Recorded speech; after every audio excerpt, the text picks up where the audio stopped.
స్థూపం వద్ద నుంచి మరింత సమాచారం మా ప్రతినిధి చంద్రకాంత్ అందిస్తారు. చంద్రకాంత్, చెప్పండి, వైఎస్ జగన్ పాదయాత్ర విజయ సంకల్ప స్థూపానికి ఎప్పుడు చేరుకుంటారు? దీనికి సంబంధించిన పూర్తి వివరాలు ఏంటి చంద్రకాంత్?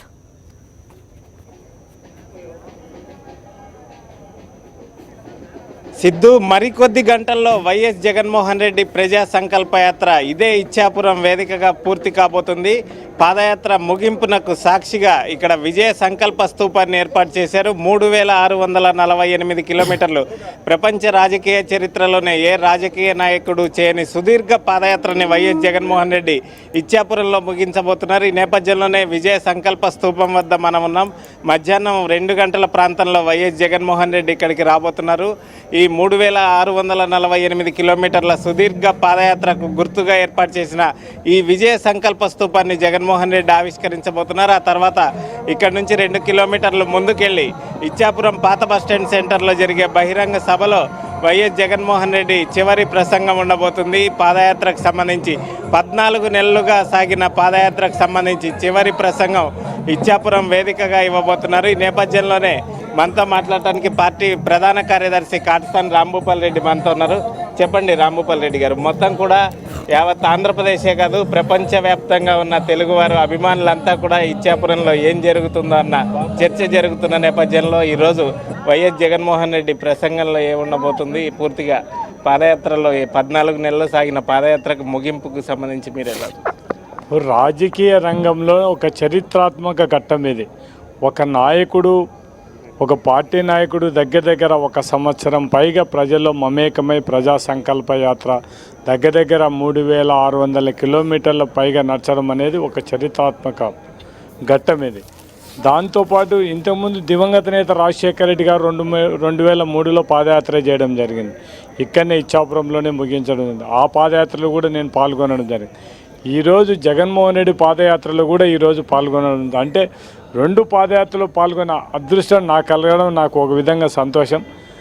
ఆ పాదయాత్ర కంటే, రాజశేఖర రెడ్డి పాదయాత్ర కంటే జగన్మోహన్ రెడ్డి పాదయాత్ర చాలా ప్రాధాన్యత ఉంది. అంటే ఈయన ప్రజల్లో మమేకమై, ప్రజలు ఈ రాష్ట్ర విభజన జరిగిన తర్వాత ఈ రాష్ట్ర సమస్యలు తెలుసుకొని ఈ రాష్ట్రంలో ప్రజలకు ఏం చేస్తే బాగుంటుందనే ఉద్దేశంతోనే నవరత్నాలు అనే కార్యక్రమాన్ని తీసుకొని వచ్చి ప్రజలకందరికీ ఏం చేయడానికి అవకాశం ఉండే పరిస్థితి కూడా ఈరోజు నవరత్నాల్లో తీసుకురావడం జరిగింది. దాంతోపాటు జగన్మోహన్ రెడ్డి గారు ఎలక్షన్ల ముందర కేవలం 1 మాట అబద్ధం చెప్పింటే ఈ రాష్ట్రంలో ఉండే రైతులకు, పొదుపు లక్ష్మి గ్రూపులకు నేను రుణమాఫీ చేస్తానంటే ఈ రాష్ట్ర ముఖ్యమంత్రి.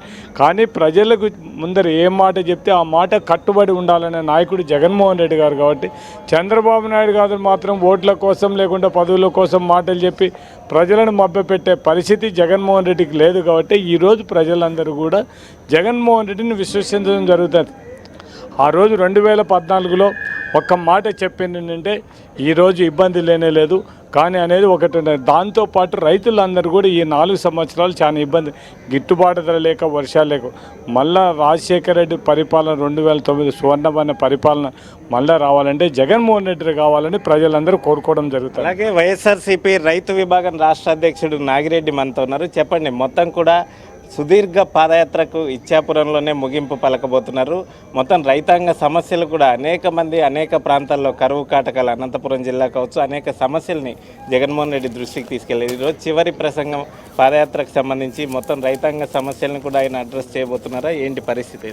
సార్, భారతదేశంలోనే కాశ్మీర్ నుంచి కన్యాకుమారి వరకు అత్యంత దూరమైన ప్రాంతంగా మనం చెప్తాం, 3340 కిలోమీటర్లు. కానీ ఈరోజు జగన్మోహన్ రెడ్డి గారి ప్రజా సంకల్ప యాత్ర 3648 కిలోమీటర్లు పూర్తవుతూ ఒక అపూర్వ సంఘటన కార్యక్రమం ఈరోజు పూర్తవుతుంది. అయితే రాజశేఖర రెడ్డి గారి ప్రజాప్రస్థానం, షర్మిలమ్మ మరో ప్రజాప్రస్థానం, వాళ్ళు జగన్మోహన్ రెడ్డి గారి ప్రజా సంకల్ప యాత్ర, ఇవి పాదయాత్రలు కాదు. ప్రజల సమస్యలు తెలుసుకుని ప్రజల సంకల్పాలు ఎలా ఉన్నాయి, వీటికి ఆ పరిపాలనలోకి వచ్చిన తర్వాత వాటికి పరిష్కారాలు అనే దాని మీద జరుగుతున్న కార్యక్రమం ఇది. సో రాజశేఖర రెడ్డి గారు కూడా పాదయాత్ర తర్వాత ప్రభుత్వంలోకి రావడం మూలంగా నిజంగా ఎవ్వరూ ఈ భారతదేశ చరిత్రలో ఏ ముఖ్యమంత్రి చేయలేని కార్యక్రమాలు, ₹1 పన్ను పెంచకుండా, ₹1 కొత్త పన్ను వేయకుండా, వ్యవసాయ రంగం నిర్వీర్యం అయిపోయిన వ్యవసాయ రంగంలో వ్యవసాయాన్ని ఒక పండుగగా చేసి చూపించాడు రాజశేఖర రెడ్డి గారు. మరలా జగన్మోహన్ రెడ్డి గారు ప్రజా సంకల్ప యాత్ర తర్వాత వాస్తవంగా నిజంగా ప్రజలంతా కూడా నమ్ముతున్నారు, ఒక రైతు నాయకుడైన ముఖ్యమంత్రిని జగన్మోహన్ రెడ్డి గారిలో చూడబోతున్నాం అనేది. అంటే ప్రతి పంట సమస్య, ప్రతి రైతు సమస్య, ప్రతి కులాల సమస్యలు అన్నీ కూడా వాళ్ళ ఆయన మైండ్లోనే ఈ ప్రజా సంకల్ప యాత్ర మీదుగా అయిపోయినాయి. నాయకుడికి సమస్యలు తెలవటం మూలంగా ప్రజలకు మంచి జరగబోతుంది. ఆ అపూర్వ ఘట్టానికి ఈరోజు పూర్తి కాబోతుంది. అలాగే కైకలూరు వైఎస్ఆర్సీపీ ఇన్ఛార్జ్ నాగేశ్వరరావు గారు ఉన్నారు. చెప్పండి, మొత్తం కూడా ఈ శ్రీకాకుళం జిల్లా కదా, ఆంధ్రప్రదేశ్లోని మారుమూల ప్రాంతాల నుంచి కూడా ఇచ్చాపురం వైపు పెద్ద ఎత్తున తరలి వచ్చిన పరిస్థితి. ఇదంతా ఎలా చూస్తారు? అసలు పూర్తిగా ఈరోజు చివరి అంకం మరికొద్ది గంటల్లో పాదయాత్ర ముగియబోతుంది కదా. దీనిపై ఇది భారతదేశ చరిత్రలో ఒక సువర్ణాక్షరాలతో లిఖించదగినటువంటి రోజు. ఆంధ్రప్రదేశ్ చరిత్ర తీసుకుంటే ఆనాడు తండ్రి, ఆ తర్వాత చెల్లెమ్మ, ఈనాడు ప్రజల కోసం ప్రజా సమస్యలను నిరంతరం పాదయాత్ర చేస్తూ ప్రతి సామాజిక వర్గాల స్థితిగతులను తెలుసుకుని రేపు భవిష్యత్తులో వీళ్ళకి ఏమి చేయాలి, ఏమి చేస్తే వీళ్ళ కళ్ళల్లో ఆనందాన్ని చూస్తాననేటువంటి ఆ యొక్క మనసులో ఉన్నటువంటి మాట ఆ పాదయాత్రలోనే ఇవాళ అందరినీ కూడా కలవటం జరుగుతుంది. ఇది నిజంగా వైఎస్ఆర్ కాంగ్రెస్ పార్టీ అభిమానులు, నాయకులు, కార్యకర్తలే కాదు, యావత్ ఆంధ్రప్రదేశ్లో ఉన్నటువంటి ప్రజలందరికీ కూడా పండుగ రోజులా ఉంది ఈరోజు. ఈ యొక్క పండుగ చేసుకునే కార్యక్రమంలో భాగంగా మా అన్న వస్తున్నాడు, జగనన్న రేపు ముఖ్యమంత్రి కాబోతున్నాడు, ప్రజా సమస్యలు అన్నీ విన్నాడు.